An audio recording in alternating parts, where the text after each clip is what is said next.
तो तस्वीरें आपको दिखा रहे हैं, कांग्रेस दफ्तर की ये तस्वीरें हैं। राहुल गांधी को आप देख सकते हैं, मल्लिकार्जुन खड़गे, सोनिया गांधी यहाँ पर मौजूद है। तो देखिए, कांग्रेस की ये प्रेस कॉन्फ्रेंस है और 2024 चुनाव के लिए कांग्रेस अपना घोषणा पत्र जारी कर रही है। तस्वीरें लगातार हम आपको दिखा रहे हैं और इस बार के अगर मैनिफेस्टो की बात करें तो और हमारी पार्टी के लिए न्याय केवल एक शब्द नहीं है, न्याय संघर्ष है, न्याय तपस्या है और न्याय हक है। सबसे पहले इस कार्यक्रम को आगे बढ़ाते हुए हम न्याय पत्र का विमोचन करेंगे, उसको जारी करेंगे। मैं माननीय कांग्रेस अध्यक्ष श्री मल्लिकार्जुन खड़गे साहब से आग्रह करूंगा कि वो न्याय पत्र को जारी करें। सर,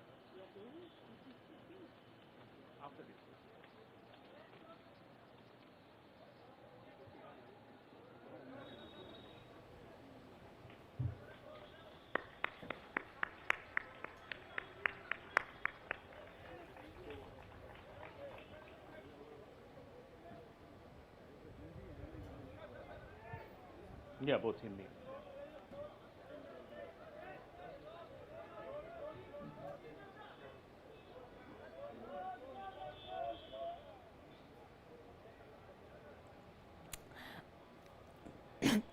तो तस्वीरें हम आपको कांग्रेस दफ्तर से दिखा रहे हैं, जहां पर कांग्रेस की तरफ से 2024 लोकसभा चुनाव के लिए घोषणा पत्र जारी किया गया है।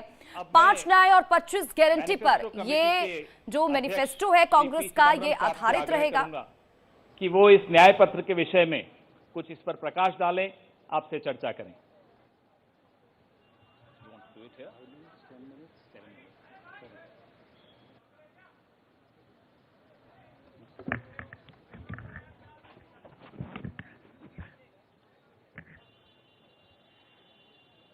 Honorable Congress President, Honorable former Congress President Srimati Sonia Ji, Honorable former Congress President Shri Rahul Ji, General Secretary Shri K.C. Venugopal, members of the Congress Working Committee, senior leaders of the Congress, Karyakartas of the Congress, members of the media.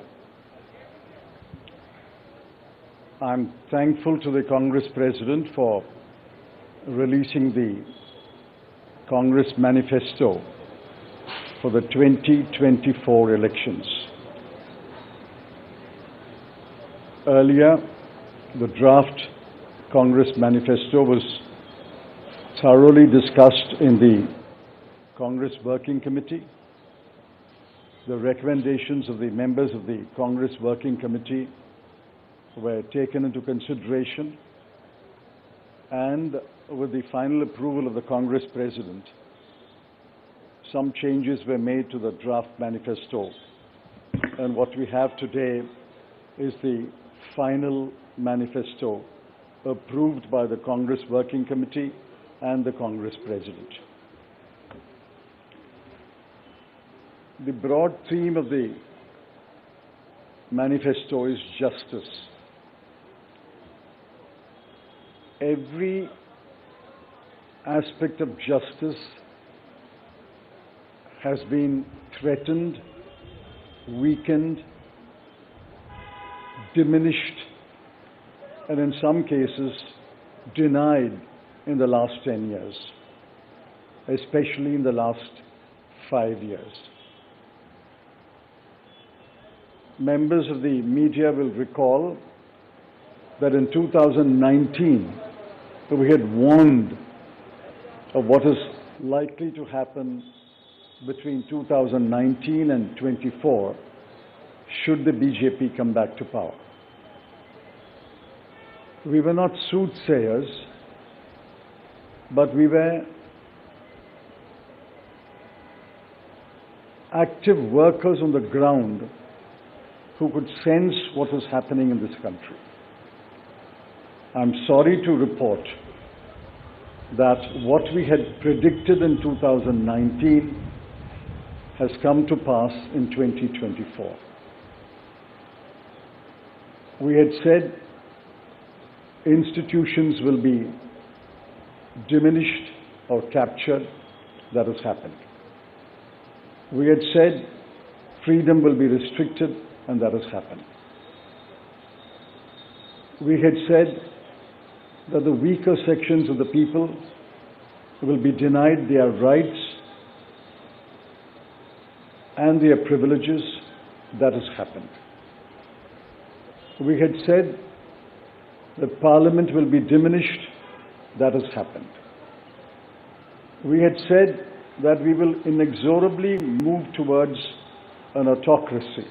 We are already described as an electoral autocracy by many, many thinkers of the world. That has happened. While we are unhappy that what we had predicted has happened, we have in this manifesto suggested bold measures to reverse the damage that has happened in the last 5 to 10 years. The overall theme of the Congress manifesto is 3 powerful words: work, wealth, and welfare. I shan't take long. I'll explain each word in one sentence. Work means we must create jobs. If anybody had any doubt, read the report of the ILO that was released 10 to 15 days ago. The government came up with a lame defense through the chief economic advisor, but the defense only made it worse. The ILO report shows that unemployment has assumed monstrous proportions in this country. Yesterday, the media carried a report that 30% of the outgoing class in the Indian Institutes of Technology, the premier institutions of our country, are unemployed. They have not been placed. Jobs, jobs, jobs is a cry everywhere in India. Work encapsulates that section on work. The sections on work encapsulates what we will do to create jobs. The second is wealth. Wealth must be created before it is distributed.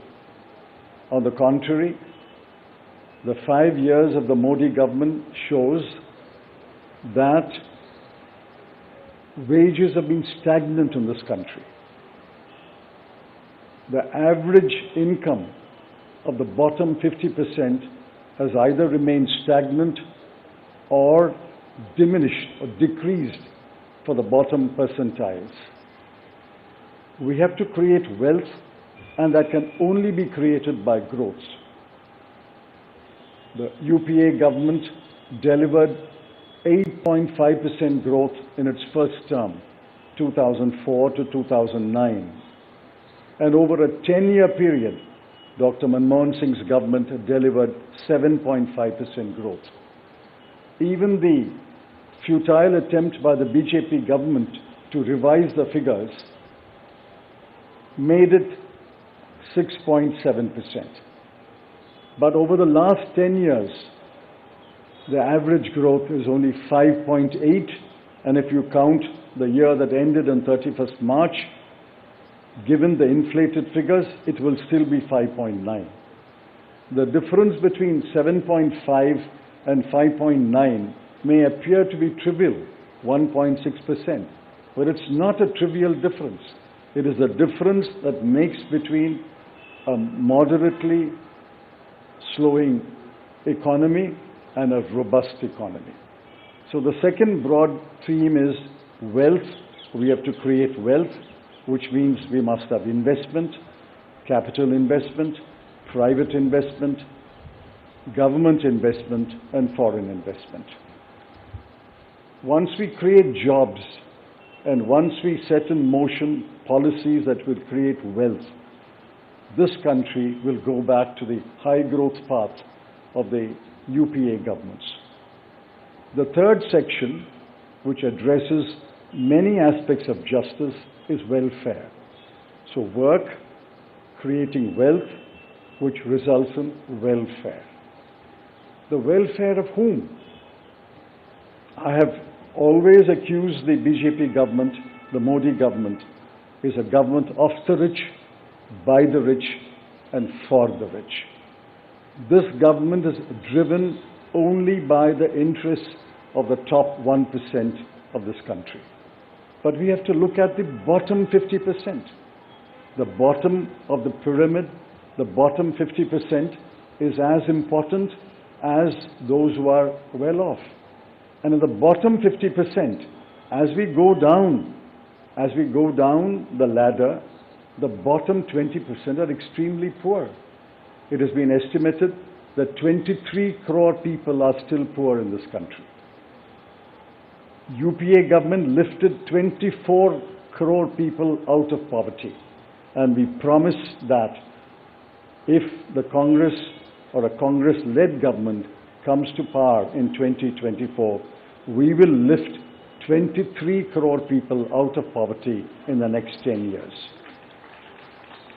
That's possible, it's doable, and I conclude by saying the Congress has done it before and we can do it again.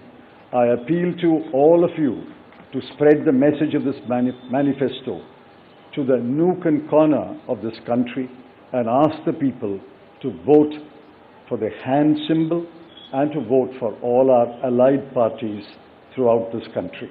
Thank you.